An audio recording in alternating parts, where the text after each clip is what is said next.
2003년 봄, 서울의 젊은이들이 가장 열광하던 것은 새로운 아이돌 그룹도 화려한 드라마도 아니었다.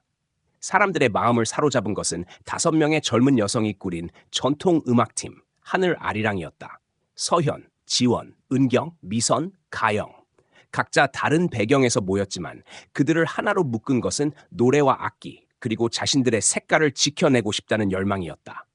화려하게 변해가는 대중음악 속에서 한복을 변형한 붉은 의상에 금빛 술을 놓아 입고 무대에서는 그들의 모습은 낯설면서도 강렬했다. 사람들은 그들을 향해 오래 잊었던 어떤 자부심을 느꼈고 그들의 이름은 빠르게 입에서 입으로 퍼져나갔다. 그해 5월, 그들에게 중요한 기회가 찾아왔다. 부산 외곽에 자리한 청해 빌라라는 고급 별장에서 열리는 결혼식에 초청된 것이다. 이곳은 정재계와 재벌가 사람들이 모여드는 공간으로 일반 대중은 발을 들이기조차 어려운 곳이었다. 단순한 공연이 아니라 사회의 꼭대기에 있는 사람들 앞에서 자신들의 소리를 들려줄 수 있다는 의미였다. 5명은 떨리면서도 설레는 마음으로 준비했다. 붉은 의상은 새로 다림질했고 악기도 손질을 마쳤다. 서로의 눈빛 속엔 불안과 희망이 교차했지만 누구도 물러설 생각은 없었다. 서울에서 출발한 그날, 차 안은 노래와 웃음으로 가득했다. 미래에 대한 두려움도 있었지만 오늘 하루만큼은 그저 무대에 서서 노래하고 싶었다. 한때 전통 음악을 외면하던 또래 친구들이 지금은 공연을 보러 오겠다고 연락해왔고 가족들은 자랑스럽다는 메시지를 보내왔다. 그들에게는 이것이 단순한 무대가 아니라 꿈이 현실로 다가서는 순간처럼 보였다. 공연 당일은 화창했다. 5명은 서울의 연습실에 모여 마지막으로 악기를 확인하고 의상을 맞춰 입은 뒤 낡은 승합차에 짐을 실었다. 그 승합차는 늘 그들과 함께 전국을 다니며 무대에서 무대로 데려다 주던 동반자였다. 많은 청춘이 그러했듯 빛나지 않는 순간에도 서로를 붙잡으며 버텼고 작은 무대에서도 한결같이 노래했다.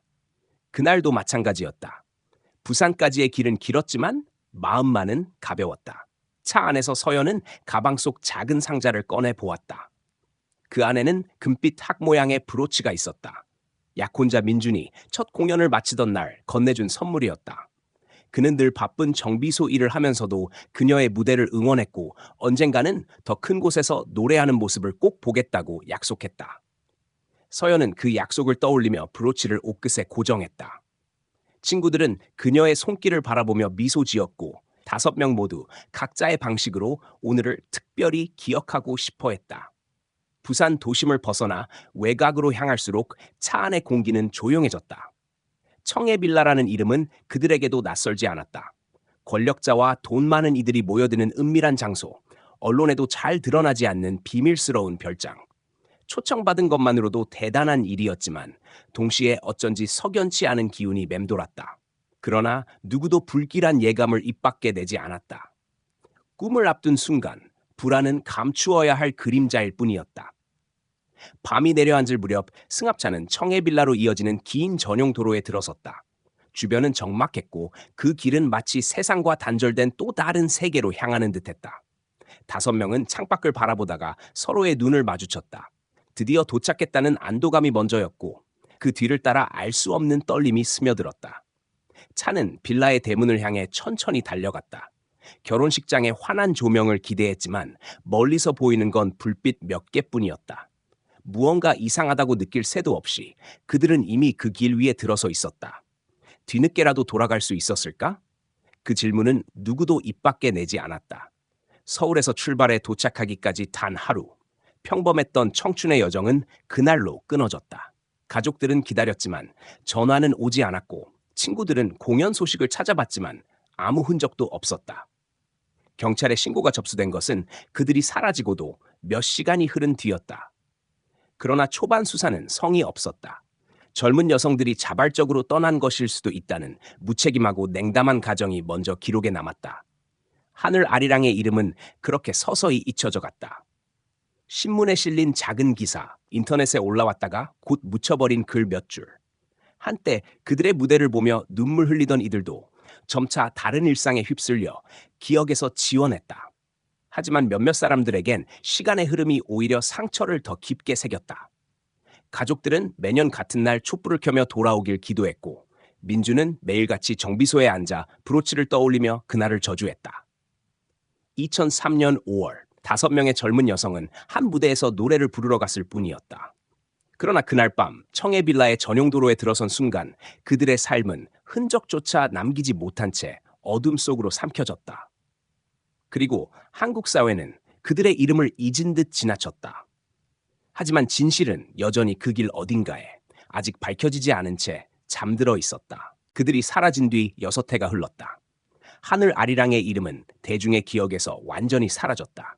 경찰 기록은 먼지가 쌓인 서류철 속에 묻혔고 언론은 더 이상 그들을 언급하지 않았다.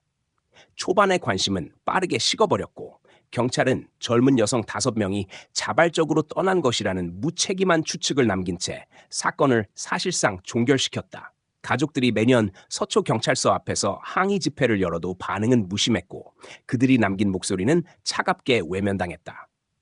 세상은 그렇게 조용히 흘러가고 있었지만 2009년 여름 뜻밖의 사건이 부산 사회를 뒤흔들었다. 검찰과 경찰, 해양경찰이 합동으로 청해 빌라에 대한 대규모 압수수색을 벌인 것이다. 표면적인 이유는 대규모 밀수 사건이었다. 동남아에서 유입된 고가의 물품과 인력이 비밀리에 거래되고 있다는 첩보가 입수되면서 수사망이 좁혀졌고 결국 그 중심에 청해 빌라가 있다는 결론에 도달했다. 그날 새벽 수십 명의 수사관이 빌라를 급습했다. 언론은 부산 부촌의 은밀한 장소에 숨어있던 국제 밀수의 거점이라는 자극적인 제목을 붙여 속보를 쏟아냈다. 대부분의 사람들은 그저 권력층의 또 다른 비리 정도로만 여겼다. 그러나 수사관들이 빌라 지하에서 발견한 것은 누구도 예상하지 못한 것이었다. 지하로 연결된 은밀한 통로가 있었다. 콘크리트로 정교하게 다져진 벽, 조명이 설치된 긴 통로는 단순한 밀수 차원을 넘어선 조직적이고 치밀한 시스템을 보여주고 있었다.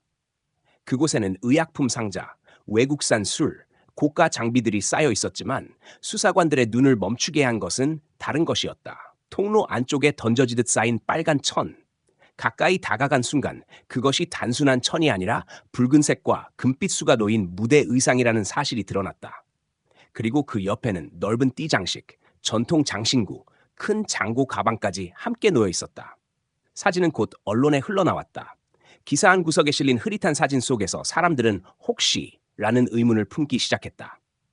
한때 전국을 돌며 무대에 섰던 5명의 젊은 여성, 하늘 아리랑의 마지막 무대가 청해 빌라였다는 사실을 떠올린 사람들은 충격을 감추지 못했다. 그러나 공식적인 수사 결과는 달랐다. 수사팀은 밀수 사건과는 별개로 추가 확인이 필요하다라는 짧은 발표만 내놓았다. 하늘 아리랑의 이름은 다시 한번 작은 기사 속에만 언급되었고 수사는 금세 다른 방향으로 흘러갔다. 밀수 조직의 규모, 정치인과 재계 인사들의 연루, 육아 해외 자금 세탁 문제 등이 대서특필되었고 5 여성의 흔적은 또다시 우선순위에서 밀려났다. 그 무렵 인천에서 작은 정비소를 운영하던 민주는 뉴스를 보다가 얼어붙은 듯 화면을 바라봤다. 기자가 내보낸 흐릿한 증거 사진 속 무대 의상 위에 빛나던 작은 금빛 장식. 그것은 학 모양의 브로치였다. 6해 전 서연에게 건네주었던 약속의 증표였다. 그는 단번에 그것을 알아보았다. 단순한 추측이 아니었다. 그건 세상 어디에도 없는 단 하나의 물건이었다. 민준의 삶은 그날 이후 한순간도 자유롭지 않았다. 서연이 사라진 날부터 정비소의 기계음과 기름 냄새는 그에게 위안이 아니라 고통이었다. 무의미한 반복만이 하루를 버티게 했고 그 안에서 그는 그녀의 부재를 잊으려 했다. 하지만 화면 속 브로치를 보는 순간 억눌렀던 모든 시간이 무너져 내렸다. 그녀는 여기에 있었다. 단지 실종자가 아니라 얽히고 설킨 거대한 피해자였다는 사실이 증명된 것이었다. 그는 곧장 수사본부에 전화를 걸었다. 수화기 너머의 목소리는 형식적이었다. 정보 제공 감사합니다. 확인 후 연락드리겠습니다. 하지만 민주는 멈추지 않았다. 그날 밤 정비소 문을 닫고 그대로 차를 몰아 부산지방검찰청으로 향했다. 서류와 기록으로 무장한 수사관들의 건물 안에서 그는 작아졌지만 물러서지 않았다. 누구도 그의 말을 귀담아 듣지 않았고 몇몇은 그저 지친 가족의 집착으로 치부했다. 그러나 그는 확신했다. 브로치는 증거였다. 단순한 옷이 아니라 서연이 존재했다는 살아있는 흔적이었다. 하지만 국가의 우선순위는 달랐다. 거대한 밀수 조직, 정치와 얽힌 국제 범죄는 사회 전체를 흔들 수 있는 위협이었다. 5명의 젊은 여성의 실종은 그들 눈에 너무 작고 너무 오래된 일이었다. 언론은 다시 화려한 범죄 스캔들로 기사를 채웠고 수사기관은 국제 협력 수사에 집중했다. 하늘 아리랑의 이름은 또다시 뒷전으로 밀려났다. 그러나 민준에게는 달랐다. 그는 6해 동안 외면당한 진실을 붙잡을 마지막 기회를 보고 있었다. 그날 이후 그의 머릿속에는 한 가지 생각만 맴돌았다. 그들은 버려졌다. 하지만 나는 버리지 않는다. 그리고 조용히 결심했다. 이제부터는 자신이 직접 나설 차례라고. 인천의 작은 정비소 안에서 민주는 매일 같은 삶을 이어가고 있었다. 아침에 문을 열고 기름 냄새가 밴 공구들을 정리하고 고장난 차량을 맡아 고치고 밤이 되면 홀로 남아 조용히 기계를 닦았다. 겉으로는 평범한 생활처럼 보였지만 6해 전 사라진 서연의 빈자리는 단 한순간도 지워지지 않았다. 그는 하루하루를 버티며 살았을 뿐이었다. 그러나 뉴스에서 청해빌라의 사진을 보고 난 후 그의 일상은 무너졌다. 브로치를 본 순간 단순한 그리움이 아니라 아직 풀리지 않은 진실이 존재한다는 확신이 그의 마음을 지배했다. 그는 경찰과 검찰에 끊임없이 연락했지만 돌아오는 대답은 늘 같았다. 현재 진행 중인 수사와 직접적인 관련이 확인되지 않았다. 거대한 밀수 사건이 모든 관심을 빨아들이고 있었고 하늘 아리랑의 실종은 부차적인 문제로만 여겨졌다. 민주는 그 대답을 더 이상 견딜 수 없었다. 그는 스스로 답을 찾아야 한다고 생각했다. 6해 전 처음 사건이 터졌을 때 자신이 무력하게 손 놓고 있었던 기억이 떠올랐다. 그때는 젊은 정비공에 불과했고 어디에도 연결된 힘이 없었다. 하지만 이제는 달랐다. 시간이 지나면서 그는 이 사건을 혼자 정리해왔고 작은 단서 하나라도 놓치지 않으려 기록을 남겨왔다. 정비소 한쪽에는 신문 스크랩, 경찰 보고서 복사본, 잡다한 메모들이 가득 담긴 상자가 쌓여 있었다. 그는 그 기록 속에서 한 사람의 이름을 떠올렸다. 6해 전 경찰 조사에 처음 참여했던 형사 강대호였다. 대부분의 수사관들이 자발적 가출이라는 말을 되풀이할 때 강대호만은 청해빌라를 주목하며 날카로운 질문을 던졌다.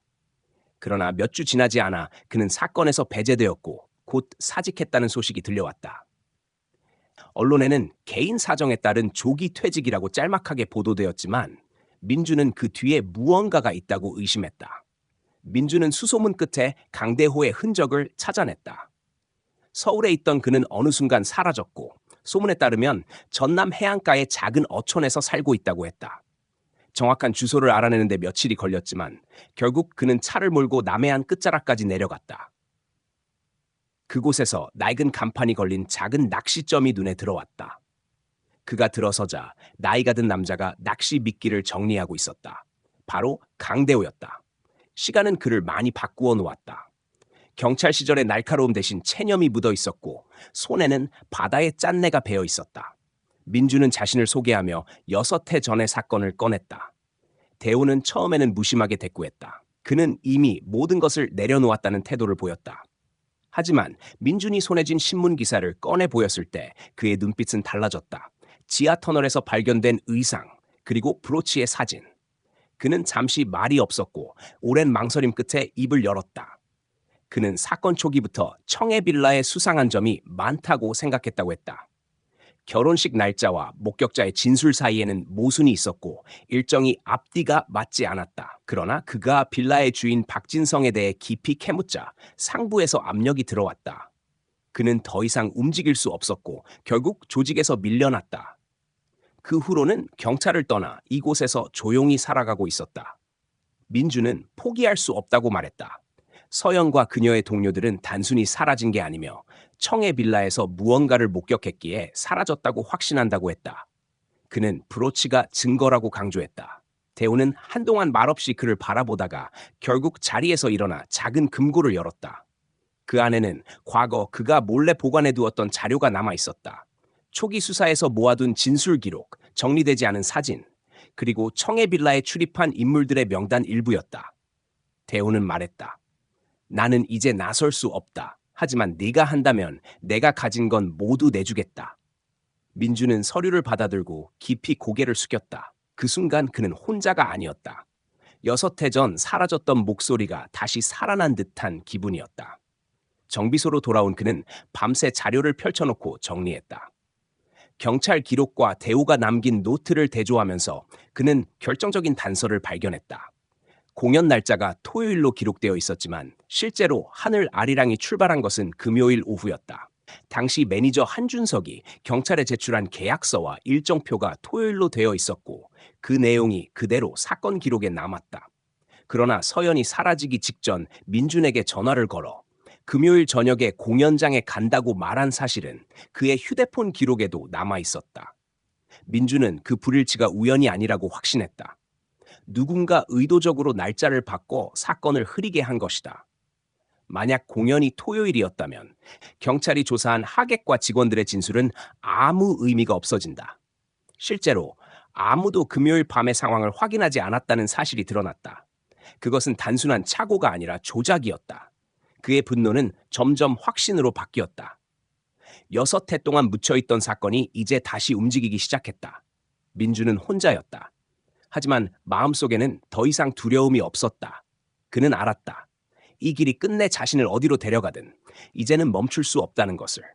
그날 밤 그는 서연의 사진을 꺼내 책상 위에 올려두었다. 사진 속 그녀는 여전히 미소 짓고 있었다. 민주는 조용히 다짐했다. 이제 내가 찾아낼 거야. 어떤 대가를 치르더라도. 민주는 매니저 한준석의 이름을 떠올렸다. 기록 속 불일치가 단순한 착오가 아니라면 그 조작의 중심에 서 있는 인물은 분명 준석이었다. 6해 전에도 그는 이상하게 행동했었다. 가족들과 동료들이 경찰서를 오가며 울부짖던 순간에도 그는 언제나 다른 말을 하며 책임을 피하려 했다. 공연이 토요일이라고 주장한 것도 그였다. 그때는 그저 두려움에 빠진 사람의 흔들림이라고 생각했지만 이제는 달랐다. 민주는 대호와 다시 연락을 했다. 자료를 들여다보던 대호는 고개를 끄덕이며 말했다. 사건 초기부터 자신도 공연 날짜 문제를 가장 수상하게 여겼다고. 당시 준석이 내민 계약서는 허술했고 수정한 흔적이 많았다. 그러나 그가 상부의 지시를 받았다는 듯 단호하게 주장하자 수사는 더 진행되지 못했다. 대호는 그때부터 이미 무언가 큰 힘이 작용하고 있다고 느꼈다. 두 사람은 한동안 준석의 행적을 추적했다. 연예 매니저 일을 접고 술집을 운영한다는 소문이 들려왔다. 빚에 쫓겨 힘들게 산다고 했지만 그와 청해빌라 사이에 여전히 알 수 없는 끈이 이어져 있다는 예감이 들었다.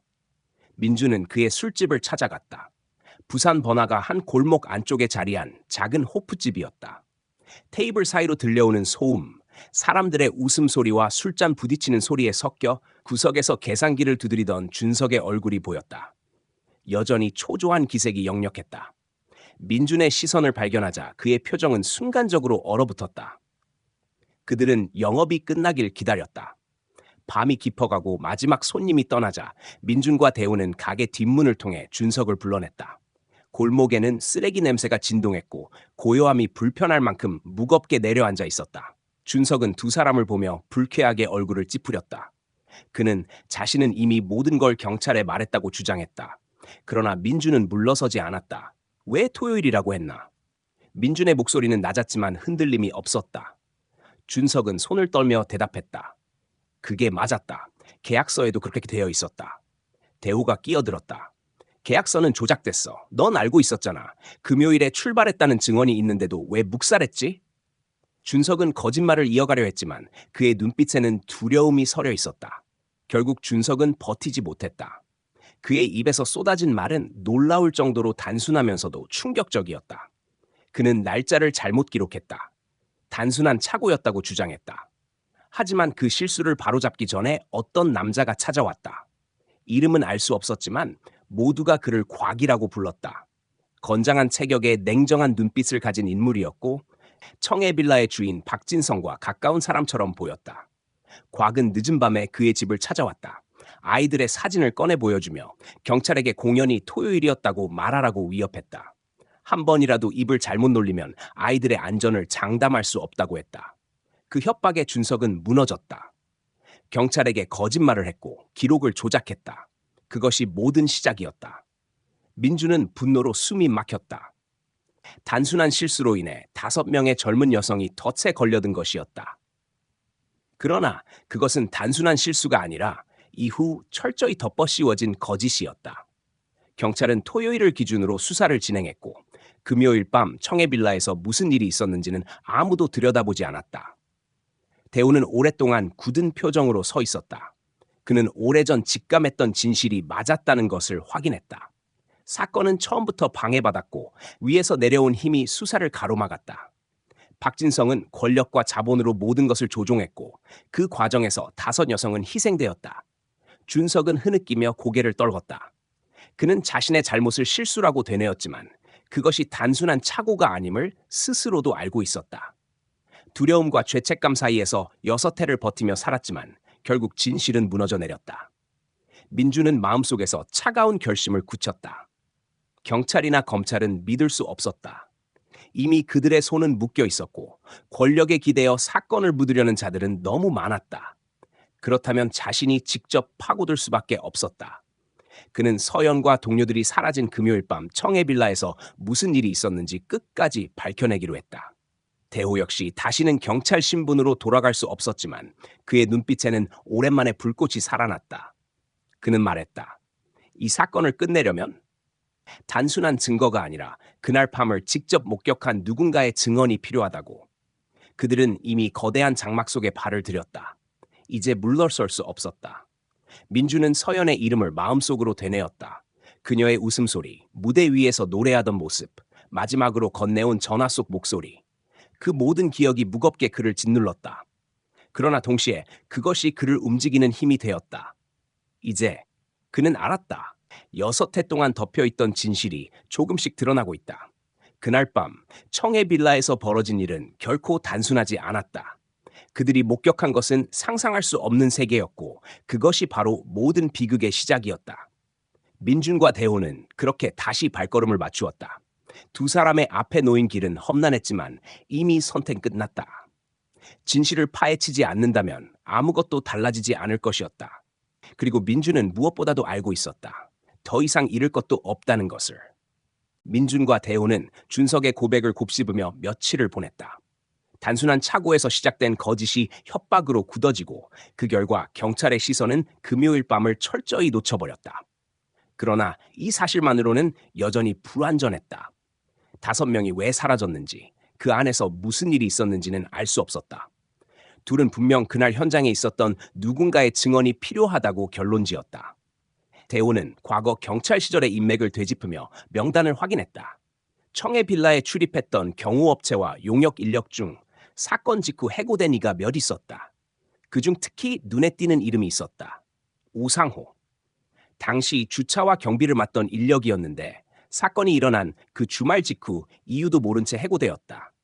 기록에는 불성실 근무라고 적혀 있었지만 대호는 그 이유가 단순하지 않다고 생각했다. 둘은 상호의 행방을 찾기 시작했다. 여러 차례 수소문 끝에 그는 부산에서 막노동을 하며 근근히 살아가고 있었다. 빚에 쫓기며 술에 의지한다는 말도 들려왔다. 그러나 바로 그 점이 민준과 대호에겐 희망이었다. 권력자에게 충성을 다한 사람이라면 여전히 안락하게 살고 있었을 것이다. 해고되고 버려졌다는 사실은 그가 불편한 무언가를 보았다는 반증이었다. 둘은 부산 변두리의 허름한 여관에서 상호를 만났다. 그는 초췌했고 2 사람을 보자마자 경계심을 드러냈다. 하지만 민주는 서연의 사진을 내밀었다. 6해 전 마지막 무대에서 찍힌 사진이었다. 상호의 표정이 굳어졌다. 그는 시선을 피했지만 눈가에 두려움이 번졌다. 민주는 단호하게 말했다. 그날 당신이 본 걸 말해달라. 처음에 상호는 모른다고 잡아떼었다. 술에 취한 듯 말을 흘리며 자신은 단순히 일을 잘못해서 잘린 것뿐이라고 했다. 그러나 대호는 그의 거짓말을 단번에 알아챘다. 그는 경찰 시절 내내 수많은 거짓말을 들어왔고 두려움에 짓눌린 얼굴을 구분할 수 있었다. 대호는 목소리를 낮추며 말했다. 내가 말하지 않아도 우린 결국 알아낼 거다. 하지만 지금 내가 입을 열면 그건 달라질 수 있어. 긴 침묵 끝에 상호는 입술을 깨물며 말했다. 그는 그날 밤 분명히 5 여성을 보았다고. 승합차를 타고 들어왔을 때 그들의 얼굴에는 혼란이 서려 있었다. 그는 그들이 결혼식 리허설이라 생각했지만 그날 빌라 안에는 아무런 결혼식 준비도 없었다.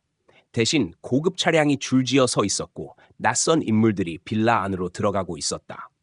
상호는 들어갈 수 없었지만 분위기가 심상치 않다는 걸 느꼈다. 잠시 후 여성들은 악기를 들고 빌라 안으로 들어갔다. 얼마 지나지 않아 안에서 고성이 들려왔다. 그리고 곧 정적이 찾아왔다. 상호는 그때부터 이상한 기운을 느꼈다고 했다.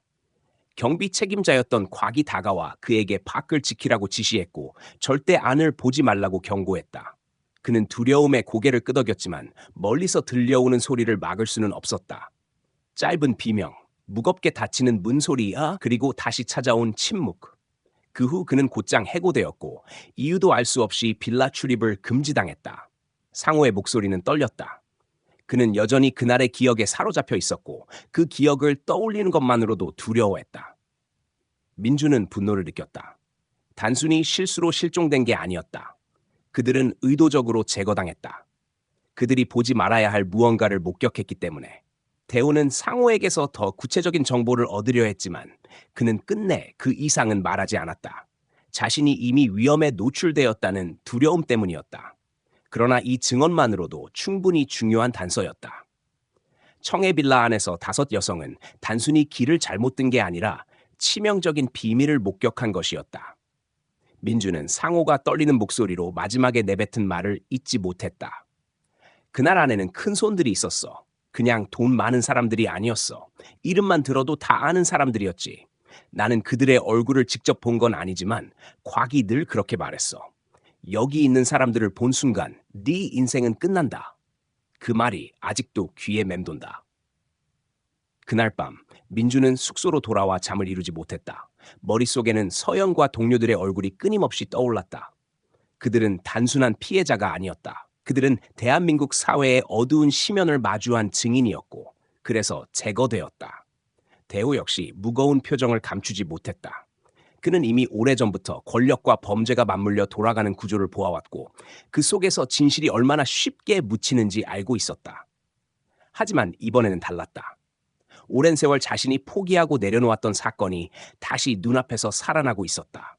민주는 결심했다. 더 이상 뒷걸음질하지 않겠다고. 서연의 흔적은 아직 남아있고 그날의 증언은 살아있었다. 이제 필요한 것은 더 깊은 곳으로 파고드는 일이었다. 빌라의 벽 안에서 무슨 일이 벌어졌는지를 밝혀내는 것. 그것이 서연을 위해 그리고 자신을 위해 해야 할 유일한 길이었다. 그 순간 그는 깨달았다. 이미 그는 돌아올 수 없는 길을 걷고 있다는 것을. 그러나 두려움은 없었다. 오직 하나, 진실을 끝까지 밝혀야 한다는 열망만이 남아있었다. 민준과 대호는 옐레나의 증언을 바탕으로 새로운 목표를 세웠다. 가영이 여전히 살아있다는 사실은 그들을 절망에서 끌어올린 동시에 이제까지와는 비교할 수 없는 압박감을 안겨주었다. 단순히 진실을 드러내는 것이 아니라 한 생명을 구해내야 한다는 임무가 생긴 것이다. 그러나 그 생명을 붙잡고 있는 상대는 단순한 범죄자가 아니었다. 인신매매 조직의 두목 서태군, 일명 전갈. 이미 이름만으로도 공포와 절망을 불러오는 존재였다. 대호는 과거 수사관으로 일할 때 전갈의 소문을 들은 적이 있었다. 그는 서류나 언론에 얼굴을 드러낸 적은 없었지만 부산과 목포, 인천을 거쳐 해외까지 이어진 인신매매 루트의 중심에 있었다. 어린 여성과 외국인 노동자, 불법 체류자들이 그의 손을 거쳐 어디론가 사라졌다는 기록은 수없이 많았다. 그러나 그를 잡을 증거는 단 한 번도 확보된 적이 없었다. 그를 움직이는 이익의 규모가 너무 컸고 그와 손을 잡은 세력이 너무 많았다. 민주는 서연을 되찾을 수 없다는 사실에 무너져 있었지만 동시에 가영이 살아있다는 희망에 사로잡혔다. 그는 그 희망을 포기할 수 없었다. 그동안 억눌렀던 분노와 슬픔은 이제 집요한 결심으로 변해 있었다. 그는 밤마다 정비소에 남아 자료를 정리하고 옛 신문과 경찰 기록을 다시 읽어내며 전갈의 흔적을 쳐봤다. 대호 역시 자신이 쌓아온 인맥을 총동원해 전갈의 배후 인물들과 조직의 패턴을 추적했다. 며칠 동안의 수소문 끝에 대호는 중요한 정보를 손에 넣었다. 전갈의 조직이 운영하는 은신처가 서부 국경 인근에 있다는 것이었다. 그곳은 마치 요새처럼 구축되어 있었고 무기와 차량, 경호 인력이 철저히 배치되어 있었다. 그곳을 정면으로 공격한다는 것은 불가능에 가까웠다. 민준과 대호는 정면 돌파 대신 기회를 만들어내야 했다. 민주는 기계와 장비에 대한 이해를 바탕으로 계획을 세웠다. 전갈의 조직이 가장 의존하는 것은 전기와 차량이었다. 보안 카메라, 통신 장비, 조명, 경비 인력의 이동 모두가 전기에 달려 있었고 추격과 탈출은 차량에 달려 있었다. 그는 발전기를 무력화하고 차량들을 마비시키면 혼란을 일으킬 수 있다고 판단했다. 그 혼란 속에서 가영을 구해내는 것이 유일한 방법이었다. 계획은 치밀하게 준비되었다. 대호는 과거 수사 경험으로 경비 인력의 순환과 이동 패턴을 분석했고, 민주는 발전기 구조와 차량 정비 방법을 활용해 신속하게 마비시킬 수 있는 방안을 구체화했다. 그들은 최소한의 도구와 장비만을 챙겨 작전에 나설 준비를 마쳤다. 밤이 깊었을 때 두 사람은 은신처로 향했다. 그곳에 가까워질수록 긴장감은 더욱 고조되었다. 수많은 무장 경호원들이 지키고 있을 것이 분명했지만 물러설 수는 없었다. 발전기실에 접근하는 것조차 목숨을 건 일이었지만 민주는 머릿속에 모든 순서를 새겨 넣었다. 케이블을 잘라내고 배선을 뒤엎어 지연 폭발을 일으켜 전기를 차단한다. 그 다음 차량에 접근해 연료 라인을 끊고 엔진을 망가뜨린다. 그 후에야 본격적으로 가영을 찾으러 들어갈 수 있었다. 시간은 더디게 흘렀다. 순찰을 피해 움직이는 순간마다 긴장으로 숨이 막혔다. 그러나 결국 그들은 발전기실에 도달했고 민주는 차분하게 작업을 시작했다. 지연 장치를 설치하고 배선을 조작하는 동안 대호는 주위를 경계하며 시간표를 맞추었다. 몇 분 후 전기 공급이 완전히 끊겼다. 어둠 속에서 혼란이 시작되었다.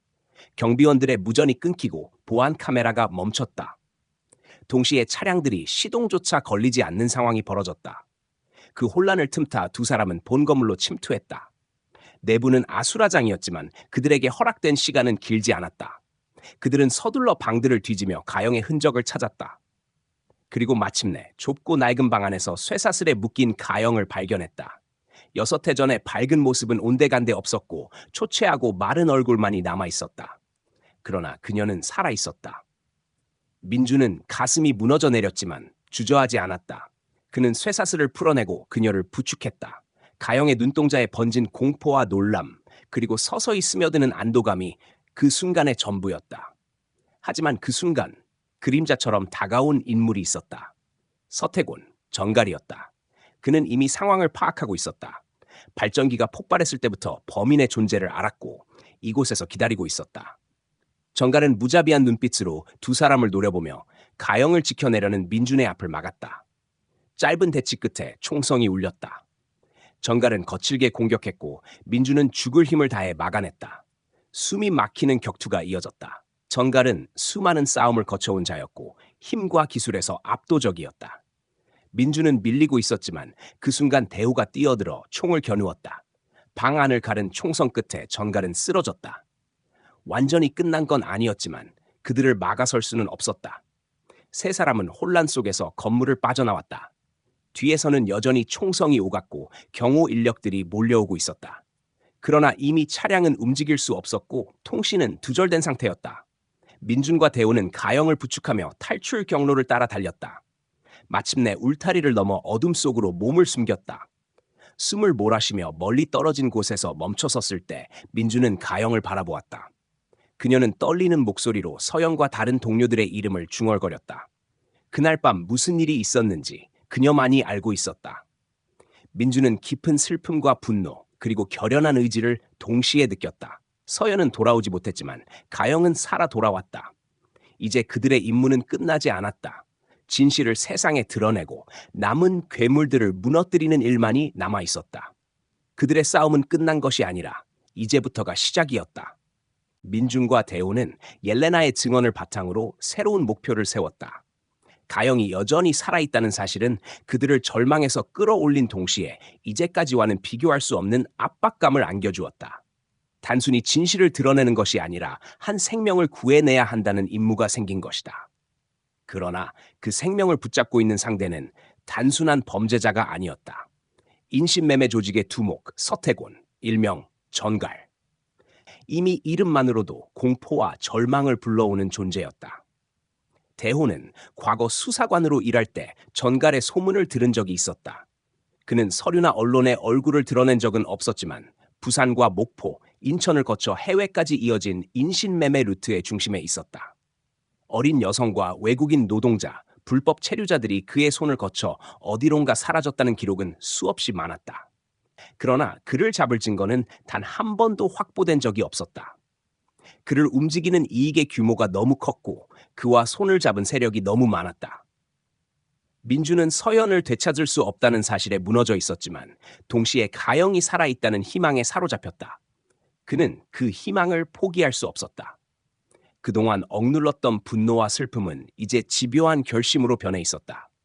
그는 밤마다 정비소에 남아 자료를 정리하고 옛 신문과 경찰 기록을 다시 읽어내며 전갈의 흔적을 쫓았다. 대후 역시 자신이 쌓아온 인맥을 총동원해 전갈의 배후 인물들과 조직의 패턴을 추적했다. 며칠 동안의 수소문 끝에 대우는 중요한 정보를 손에 넣었다. 전갈의 조직이 운영하는 은신처가 서부 국경 인근에 있다는 것이었다. 그곳은 마치 요새처럼 구축되어 있었고 무기와 차량, 경호 인력이 철저히 배치되어 있었다. 그곳을 정면으로 공격한다는 것은 불가능에 가까웠다. 민준과 대호는 정면 돌파 대신 기회를 만들어내야 했다. 민준은 기계와 장비에 대한 이해를 바탕으로 계획을 세웠다. 전갈의 조직이 가장 의존하는 것은 전기와 차량이었다. 보안 카메라, 통신 장비, 조명, 경비 인력의 이동 모두가 전기에 달려 있었고 추격과 탈출은 차량에 달려 있었다. 그는 발전기를 무력화하고 차량들을 마비시키면 혼란을 일으킬 수 있다고 판단했다. 그 혼란 속에서 가영을 구해내는 것이 유일한 방법이었다. 계획은 치밀하게 준비되었다. 대호는 과거 수사 경험으로 경비 인력의 순환과 이동 패턴을 분석했고 민주는 발전기 구조와 차량 정비 방법을 활용해 신속하게 마비시킬 수 있는 방안을 구체화했다. 그들은 최소한의 도구와 장비만을 챙겨 작전에 나설 준비를 마쳤다. 밤이 깊었을 때 두 사람은 은신처로 향했다. 그곳에 가까워질수록 긴장감은 더욱 고조되었다. 수많은 무장 경호원들이 지키고 있을 것이 분명했지만 물러설 수는 없었다. 발전기실에 접근하는 것조차 목숨을 건 일이었지만 민주는 머릿속에 모든 순서를 새겨 넣었다. 케이블을 잘라내고 배선을 뒤엎어 지연 폭발을 일으켜 전기를 차단한다. 그 다음 차량에 접근해 연료 라인을 끊고 엔진을 망가뜨린다. 그 후에야 본격적으로 가영을 찾으러 들어갈 수 있었다. 시간은 더디게 흘렀다. 순찰을 피해 움직이는 순간마다 긴장으로 숨이 막혔다. 그러나 결국 그들은 발전기실에 도달했고 민주는 차분하게 작업을 시작했다. 지연 장치를 설치하고 배선을 조작하는 동안 대호는 주위를 경계하며 시간표를 맞추었다. 몇 분 후 전기 공급이 완전히 끊겼다. 어둠 속에서 혼란이 시작되었다. 경비원들의 무전이 끊기고 보안 카메라가 멈췄다. 동시에 차량들이 시동조차 걸리지 않는 상황이 벌어졌다. 그 혼란을 틈타 두 사람은 본 건물로 침투했다. 내부는 아수라장이었지만 그들에게 허락된 시간은 길지 않았다. 그들은 서둘러 방들을 뒤지며 가영의 흔적을 찾았다. 그리고 마침내 좁고 낡은 방 안에서 쇠사슬에 묶인 가영을 발견했다. 6해 전의 밝은 모습은 온데간데 없었고 초췌하고 마른 얼굴만이 남아있었다. 그러나 그녀는 살아있었다. 민주는 가슴이 무너져 내렸지만 주저하지 않았다. 그는 쇠사슬을 풀어내고 그녀를 부축했다. 가영의 눈동자에 번진 공포와 놀람, 그리고 서서히 스며드는 안도감이 그 순간의 전부였다. 하지만 그 순간 그림자처럼 다가온 인물이 있었다. 서태곤, 전갈이었다. 그는 이미 상황을 파악하고 있었다. 발전기가 폭발했을 때부터 범인의 존재를 알았고 이곳에서 기다리고 있었다. 전갈은 무자비한 눈빛으로 두 사람을 노려보며 가영을 지켜내려는 민준의 앞을 막았다. 짧은 대치 끝에 총성이 울렸다. 전갈은 거칠게 공격했고 민준은 죽을 힘을 다해 막아냈다. 숨이 막히는 격투가 이어졌다. 전갈은 수많은 싸움을 거쳐온 자였고 힘과 기술에서 압도적이었다. 민준은 밀리고 있었지만 그 순간 대호가 뛰어들어 총을 겨누었다. 방 안을 가른 총성 끝에 전갈은 쓰러졌다.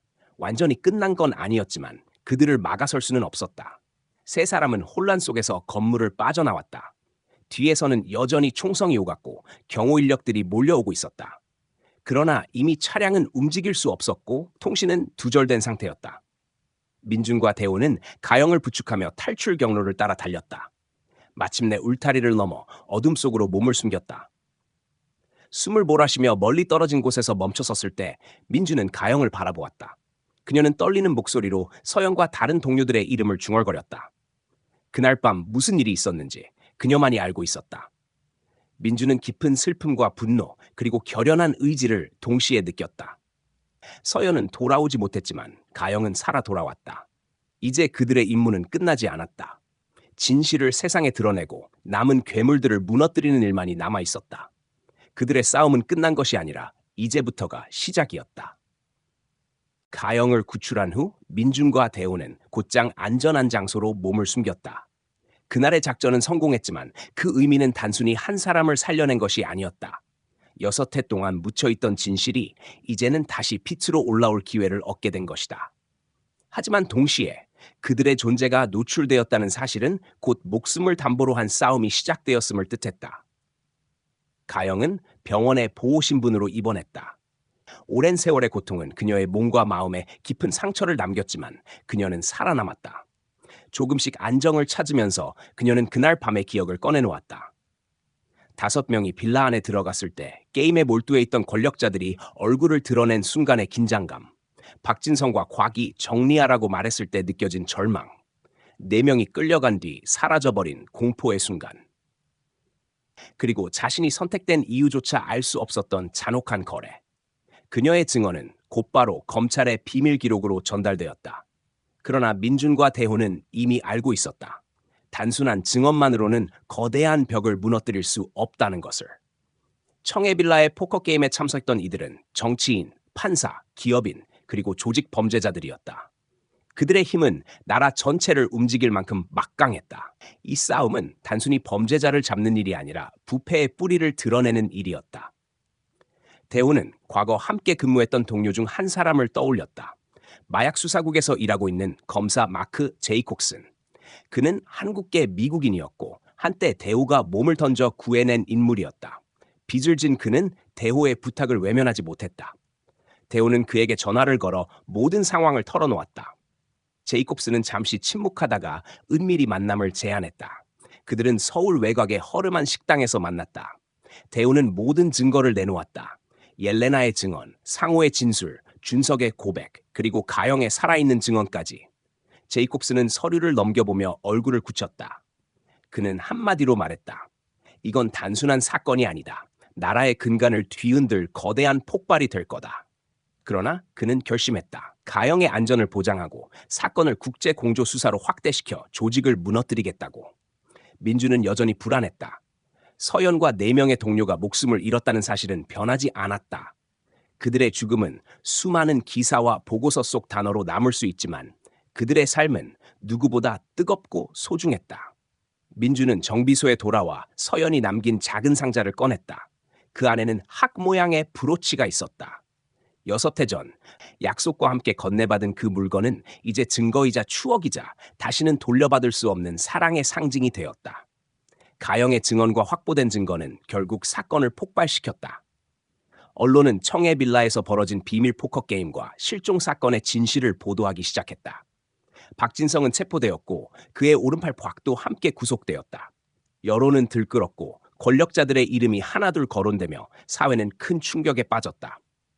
판사, 국회의원, 대기업 임원들까지 줄줄이 수사 대상에 올랐다. 거대한 권력의 벽이 무너지는 순간이었다. 서태곤, 전갈은 도주하려 했으나 끝내 국경 근처에서 붙잡혔다. 그의 조직은 뿌리째 뽑혔고 오랫동안 사라졌던 사람들의 흔적이 드러나며 수많은 가족들이 눈물을 흘렸다. 그중에는 해외로 팔려갔다가 되돌아온 피해자들도 있었다. 한국 사회는 처음으로 인신매매와 권력의 결탁이라는 끔찍한 현실을 정면으로 마주해야 했다. 무너져 내린 권력자들의 얼굴은 텔레비전과 신문 일면을 장식했다. 사람들은 분노했고 동시에 두려워했다. 그러나 그 두려움은 곧 변화의 요구로 이어졌다. 청해빌라는 더 이상 은밀한 공간이 아니었다. 이제 그곳은 피해자들의 이름을 기억하는 상징이 되었다. 가영은 보호시설에 머물며 치료와 상담을 받았다. 그녀는 오랜 고통 속에서도 목소리를 잃지 않았다. 기자들 앞에서 그녀는 울먹이며 말했다. 우린 노래하려 했을 뿐이었어요. 하지만 세상은 우리를 삼켜버렸습니다. 더 이상 누구도 이런 일을 겪지 않기를 바랍니다. 그녀의 말은 한국 사회 전체에 깊은 울림을 남겼다. 민주는 모든 절차가 끝난 뒤 홀로 남아 서울 한강 다리 위를 찾았다. 6해 전 서연이 공연을 마치고 앉아있던 자리였다. 그는 손에 쥔 브로치를 가만히 내려놓았다. 빛바랜 금빛이 강바람에 흔들렸다. 그는 속으로 조용히 말했다. 너의 진실은 드러났어. 이제 편히 쉬어. 그는 정비소를 정리하고 도시를 떠났다. 더 이상 그곳에는 서연의 그림자만이 맴돌 뿐이었다. 그는 새로운 땅에서 다시 살아가기로 했다. 상처는 여전히 남아 있었고 기억은 사라지지 않았지만 그는 알았다. 진실이 세상에 드러난 순간 서연과 4명의 동료는 더 이상 잊힌 존재가 아니라 사회를 바꾸어낸 이름으로 남았다는 것을. 시간이 흐른 뒤 대호 역시 다시 경찰 조직에 불려 들어갔다. 그는 명예를 회복했고 남은 생애를 정의를 위해 바치겠다고 다짐했다. 하지만 그에게도 가장 소중한 것은 한 가지였다. 포기하지 않았던 순간 민준과 함께 진실을 끝까지 쫓았던 그 길이었다. 이 사건은 한국 사회에 오래도록 남았다. 단순히 범죄자 몇 명이 구속된 사건이 아니었다. 그것은 외면당한 사람들의 목소리가 결국 세상을 바꾸었다는 증거였다. 가난한 가정의 딸들이, 작은 무대에 서던 젊은 여성들이 권력의 그늘 속에서 사라졌지만 끝내 그 이름을 세상이 기억하게 만들었다. 민주는 훗날 이렇게 말했다. 사랑하는 사람을 잃은 건 내 삶의 가장 큰 고통이었지만 그 고통을 외면하지 않고 마주했을 때 나는 비로소 누군가의 목숨을 지킬 수 있었습니다. 우리가 살아가는 이유는 결국 서로를 지켜내는 데 있음을 깨달았습니다. 이야기는 끝났지만 남은 메시지는 단순했다. 어둠은 언제나 존재한다. 그러나 끝내 그것을 드러내는 것은 인간의 끈질긴 용기와 서로를 향한 책임감이다. 잊힌 이름을 끝까지 붙잡는 사람들이 있기에 세상은 조금씩 바뀌어간다. 그리고 그 이름들, 서연과 지원, 은경, 미선, 가영. 그들의 노래는 사라지지 않았다. 이제는 무대 위가 아니라 사람들의 기억 속에서 영원히 울려 퍼지고 있었다. 오늘 긴 이야기, 끝까지 함께 해주신 모든 분들께 진심으로 감사드립니다. 여러분께서 귀한 시간을 내어 이 이야기를 끝까지 들어주셨다는 것만으로도 큰 힘이 되고 또 우리가 함께 나누는 의미가 더욱 깊어졌다고 생각합니다.